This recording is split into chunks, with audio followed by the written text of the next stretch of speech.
मुझे एक सपना सच होते दिख रहा है।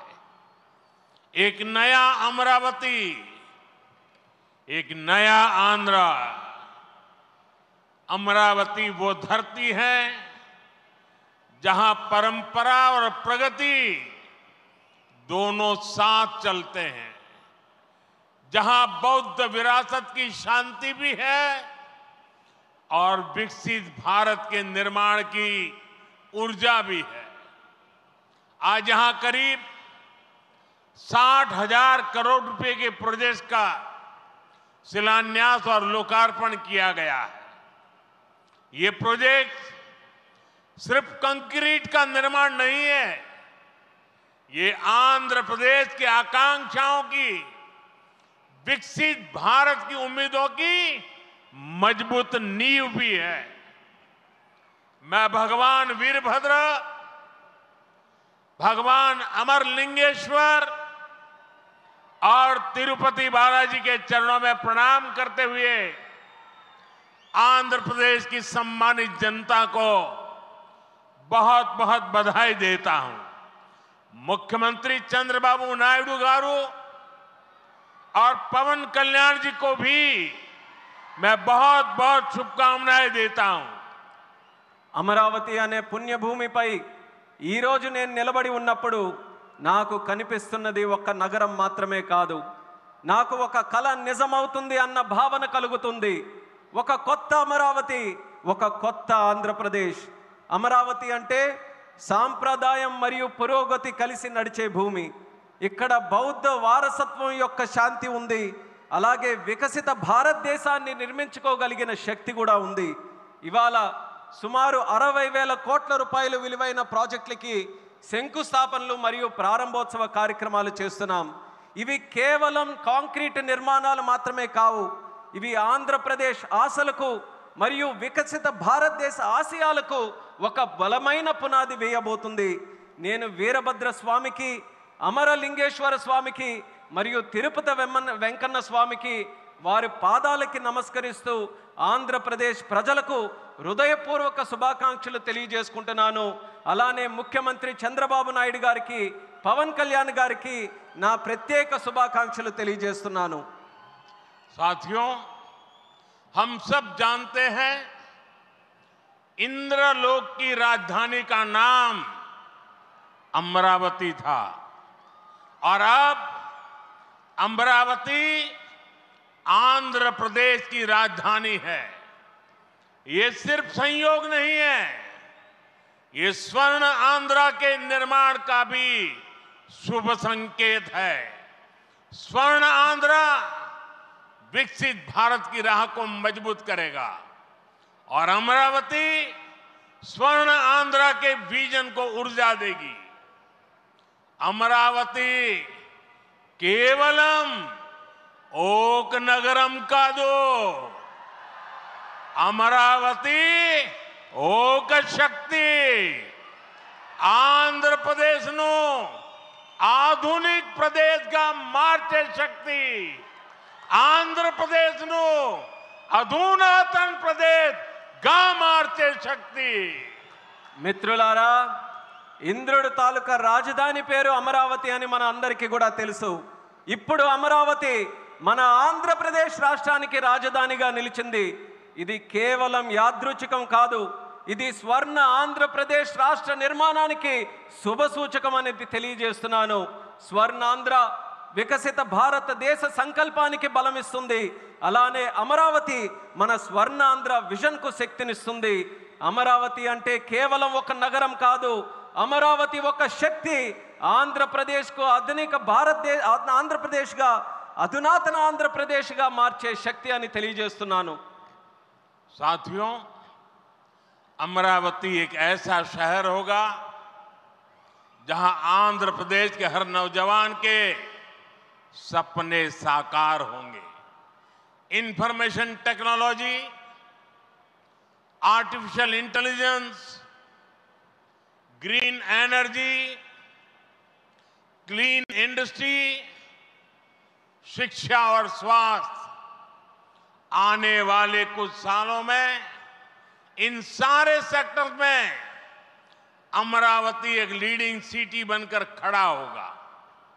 इन सारे सेक्टर्स के लिए जो भी इंफ्रास्ट्रक्चर जरूरी होगा, केंद्र सरकार उसे रिकॉर्ड स्पीड से पूरा करने में राज्य सरकार की पूरी मदद कर रही है।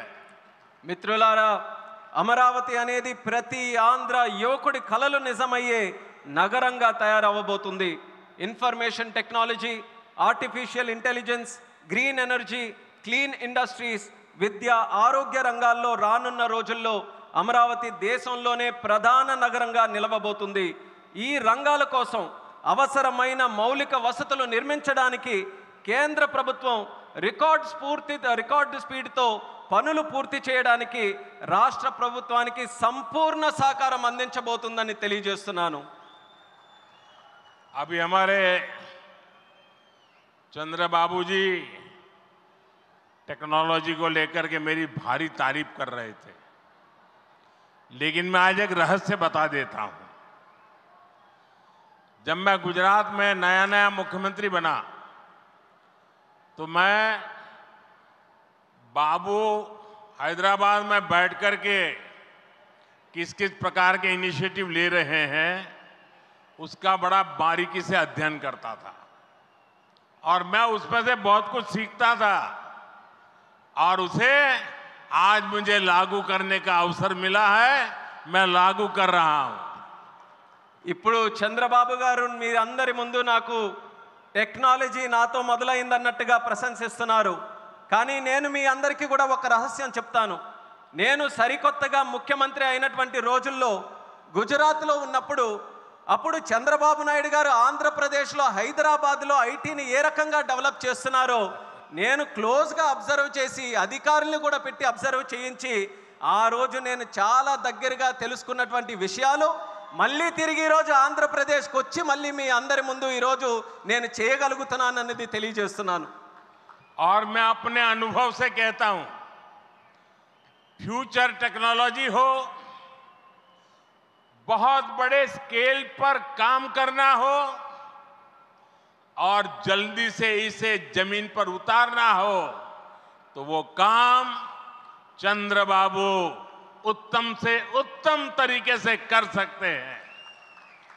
అలాగే నా అనుభవంతో చెప్తున్నాను, పెద్ద స్కేల్లో ప్రాజెక్టులు చేయాలన్నా తొందరగా అవి పూర్తి చేయాలన్నా మంచి క్వాలిటీతో అవన్నీ కూడా పూర్తి చేయాలన్నా దేశంలో చంద్రబాబు నాయుడు గారి కంటే దాంట్లో మిన్న మరెవ్వరూ కూడా లేరు అనేది ఈ సభాముఖంగా తెలియజేస్తున్నాను. साथियों, 2015 में मुझे प्रजा राजधानी का शिलान्यास करने का अवसर मिला था. बीते सालों में केंद्र सरकार ने हर प्रकार से अमरावती के लिए मदद दी है. यहां बेसिक इंफ्रास्ट्रक्चर के निर्माण के लिए सभी कदम उठाए गए हैं.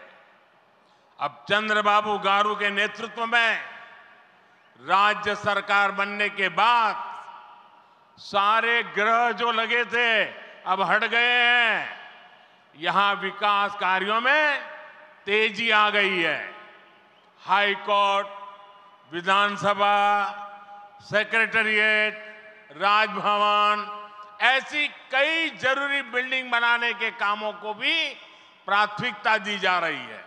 మిత్రులారా, 2015లో ప్రజల రాజధానిగా అమరావతికి నేను శంకుస్థాపన చేశాను.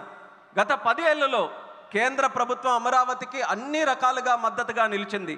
ఇక్కడ మౌలిక వసతుల నిర్మాణానికి అవసరమైన ప్రతి అడుగు కూడా వేసింది.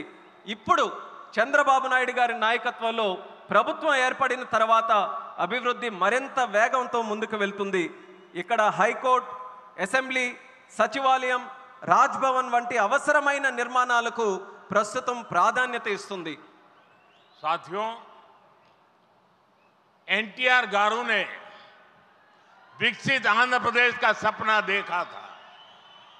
हमें मिलकर अमरावती को, आंध्र प्रदेश को विकसित भारत का ग्रोथ इंजन बनाना है.